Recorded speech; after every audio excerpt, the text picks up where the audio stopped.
À la fin de la vidéo, vous verrez l'extrait de la vidéo où l'Afrique du Sud porte plainte contre Israël devant la Cour internationale de justice. On sait que l'Israël ne respecte pas la Cour pénale de justice, mais la Cour internationale de justice est respectée quasi par tous les États qui occupent l'ONU.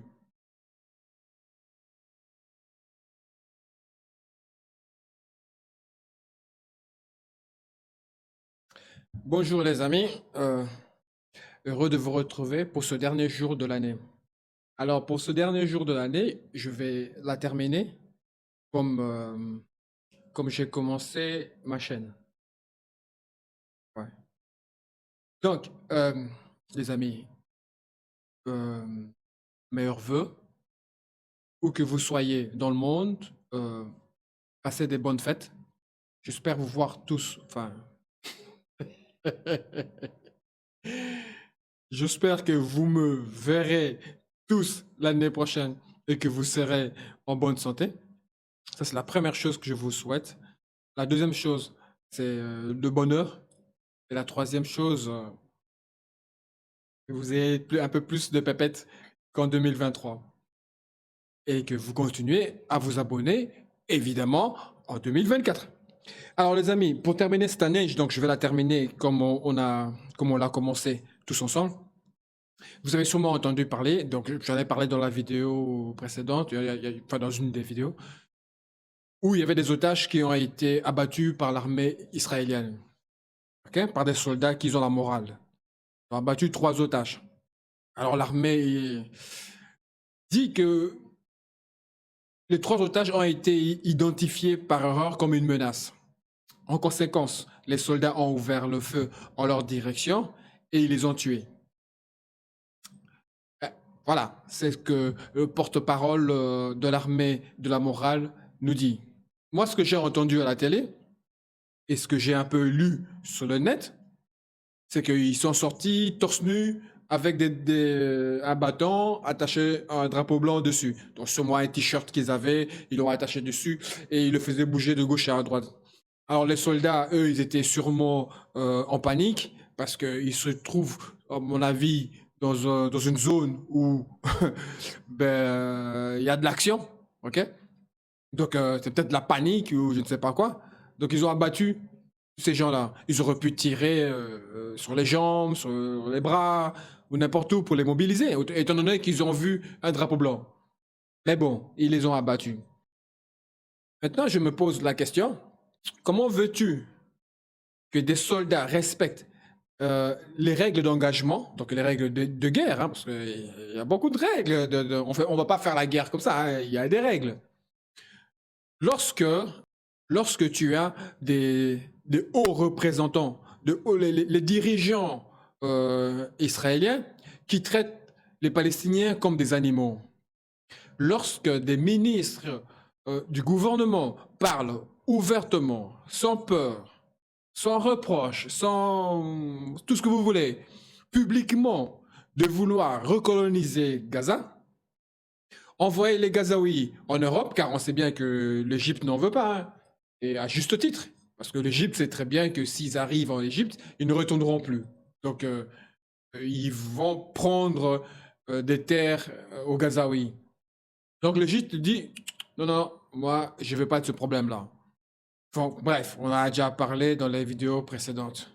Ben, je dis, mais comment voulez-vous que ces soldats, ben, je ne sais pas, soient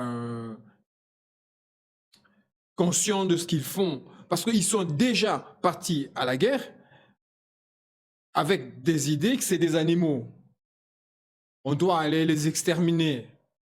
Donc c'est des gens qui vont, bon, c'est mon opinion, ils vont et ils canardent.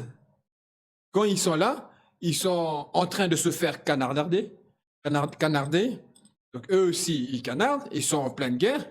En fait, ils ne discernent plus rien. Ils voient un truc et ils tirent. Moi, je pense que à partir du moment où un gouvernement tient déjà des propos comme ça, en disant que c'est des animaux, il faut les exterminer, il faut les chasser de Gaza, on va prendre Gaza, mais un soldat, quand il va là, quand lui, il va faire son job, ben, il se dérange pas, hein, il se pose pas de questions, hein. Le mec, il tire, hein. Ça me fait penser au bon et mauvais chasseur, tiens. Il y a un manifestant de 66 ans qui s'appelle Moti Director, un Israélien. Lui qui a dit, il a dit que le seul moyen de libérer les otages vivants, c'est de la négociation. Il dit, nous avons peur. Ici, après une soirée bouleversante, je meurs de peur. Nous exigeons un accord maintenant. Donc il y a des voix qui commencent même à se soulever en Israël. Mais pourquoi vous ne les écoutez pas? Il y a 22 otages qui ont perdu la vie depuis le 7 octobre. Il y a des associations des familles qui réclament un cessez-le-feu tant que les otages n'ont pas été libérés, craignant qu'ils soient tués, abattus par les ravisseurs ou tout simplement des victimes collatérales dues au bombardage. Mais ce que je ne comprends pas, ce que je me demande, c'est pourquoi maintenant? Pourquoi pas avant, en fait? Je sais pas, ma fille est retenue quelque part. La première chose qui me vient, c'est ne bombarde pas, tu peux tuer ma fille.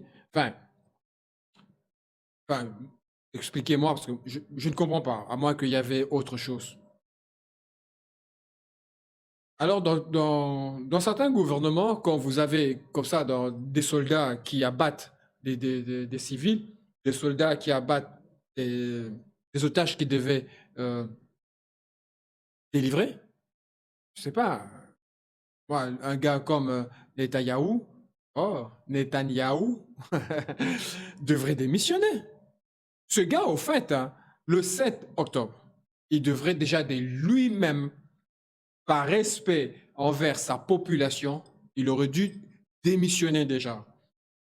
Par rapport, comme les Israéliens le disent, aux failles de sécurité qu'il y a eu. Il aurait dû de lui-même démissionner. Mais le problème, c'est que ce gars, il sait très bien que s'il démissionne, il aura à rendre des comptes. Premièrement, par rapport aux failles de sécurité qu'il y a eu, donc rendre des comptes à sa propre nation, à son peuple, et aussi il devra rendre des comptes devant les juges, et espérant qu'il ira en prison. Et ça, lui, il veut absolument l'éviter. Et la seule solution pour que lui l'évite, c'est de rester au pouvoir. Parce que ce gars, s'il n'est plus au pouvoir, moi, ça serait, enfin, le contraire serait de la folie, ce serait impossible. Il va être euh, attaqué en justice, ça c'est sûr et certain. C'est c'est le seul chef de guerre. Oui, oui, c'est un chef de guerre parce que là, son armée est en guerre. C'est le seul chef de guerre qui n'a pas la confiance de son peuple. Parce qu'aujourd'hui, on voit très bien que les Israéliens ne le font plus confiance. Car normalement, quand vous partez en guerre, normalement, le peuple fait bloc derrière vous. Le peuple est avec vous. Le peuple vous accompagne. Le peuple vous soutient. Mais là, on voit très clairement qu'il n'a plus le soutien de sa population. D'ailleurs, il est toujours aussi populaire là-bas? Je me pose la question. C'est la seule personne, à mon sens, hein, à mon avis, euh, qui est en train de condamner son peuple à une guerre de mille et une nuits, une guerre sans fin, interminable. Car même s'il gagne aujourd'hui cette guerre, une autre se prépare en silence dans l'avenir. Parce qu'il ne faut pas croire hein, que les Gazaouis vont quitter leur terre comme ça, tranquille, tu le prends, on te laisse, tu nous as chassés. Non. Donc même si tu gagnes celle-ci, en silence, il y en a une autre qui va se préparer, qui reviendra, je sais pas, dans 5 ans, dans 2 ans, dans 10 ans. Donc ton peuple ne vivra jamais en paix. Ce type qui a été impliqué dans des controverses juridiques, faisant face à des accusations de corruption, de fraude et des abus de confiance, comment peut-il encore être au pouvoir? Il s'est vanté être celui qui a empêché la naissance de l'État palestinien. Et quand tu écoutes les Américains, ils parlent de deux États. Donc une solution politique à deux États, ce que un peu tout le monde parle, ce que tout le monde veut. Mais comment peut-il encore être à la tête de ce pays? Il défie même les Américains. Ça, c'est un truc que j'ai du mal quand même à comprendre. Alors, je ne sais pas si, pour terminer cette vidéo, je ne sais pas si vous avez vu la plainte de l'Afrique du Sud contre l'Israël devant la Cour internationale de justice concerne les allégations graves, hein. Donc, la Cour internationale de justice, c'est la plus haute cour de l'ONU et est généralement beaucoup plus respectée par tous les États membres, y compris même l'Israël. Mais voilà, dans un document de 84 pages, l'Afrique du Sud accuse l'Israël de commettre un acte qualifié de génocide, ainsi que d'autres actes visant à détruire intentionnellement le groupe palestinien à Gaza. Donc, c'est peut-être pour ça que l'Israël a pris, je sais pas, ouais, j'avais parlé de ça à la dernière vidéo, qui a pris des avocats. Oui, pour chaque action qu'ils font, ils posent d'abord la question aux avocats et les avocats qui leur disent comment attaquer, comment faire ceci, pour éviter justement euh, les accusations qu'il risque d'y avoir après. Donc voilà, il y a pas que l'Afrique du Sud, hein, il y a d'autres pays aussi qui les accusent.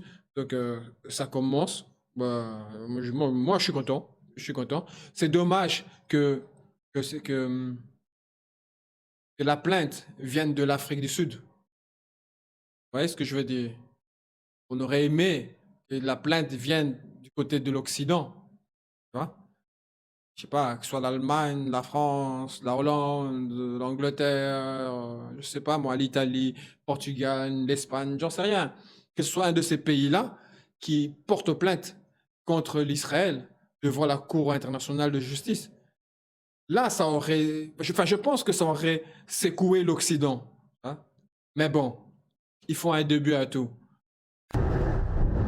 Le 29 décembre 2023, l'Afrique du Sud a déposé une plainte devant la Cour internationale de justice contre l'État d'Israël avec pour motif génocide dans la bande de Gaza. Cette plainte rejoint celle déposée conjointement en novembre 2023 avec 4 autres pays demandant une enquête sur l'opération militaire d'Israël à Gaza. Pour les autorités sud-africaines, les actes du gouvernement israélien constituent une violation des obligations qui lui incombent en vertu de la Convention sur le génocide. Le châtiment collectif des civils palestiniens par l'usage illégal de la force par Israël est un crime de guerre. Le refus délibéré de fournir des médicaments, du carburant, de la nourriture et de l'eau aux habitants de Gaza équivaut à un génocide. En protestation contre les attaques à Gaza, le 21 novembre 2023, les députés sud-africains ont voté en faveur d'une motion visant à fermer l'ambassade d'Israël à Pretoria, la capitale sud-africaine, et à suspendre les relations diplomatiques avec ce pays du Moyen-Orient. Pour l'Afrique du Sud, la Cour internationale de justice devrait prendre des mesures provisoires pour protéger les droits du peuple palestinien. Nous pensons que la nature de la réponse d'Israël est devenue une punition collective qui échappe complètement à la pratique du droit international humanitaire et du droit international des hommes. Plusieurs pays, ONG et surtout un collectif constitué de 500 avocats de différentes nationalités ont également porté plainte contre le gouvernement israélien pour crimes de guerre et crimes contre l'humanité. Pour rappel, depuis le 7 octobre 2023, le conflit israélo-palestinien a déjà fait plus de 21 000 morts et plus de 55 000 blessés, pour la plupart des enfants et des femmes. Voilà les amis, comme on a commencé l'année, on le finit de la même manière. Donc ça, c'est une bonne nouvelle que l'Afrique du Sud porte plainte devant la Cour internationale de justice. Donc au moins, on sait que Israël aura à répondre à certains actes. C'est dommage que ici en Europe, on refuse toujours d'admettre qu'il s'agit bien d'un génocide, il s'agit bien des crimes de guerre. C'est dommage, c'est dommage. J'ai quand même une question à vous poser, tiens, avant de partir. J'ai regardé une vidéo. Non, c'était pas une vidéo, c'était une image. Je crois même que c'est Divisio qui l'avait mis. Et où on voit des juifs orthodoxes brûler le drapeau israélien. Est-ce que c'est un acte antisémite, ça? Je sais pas, moi, j'ai du mal à trouver la réponse. Je, je vous invite à me donner la réponse. Parce que si moi je brûle un drapeau israélien, on va me traiter d'antisémite. Alors un juif orthodoxe qui brûle un drapeau israélien, est-ce que c'est un acte antisémite? Les amis, s'il vous plaît, j'attends vos réponses. Merci à vous, bonne année à tous et en bonne santé.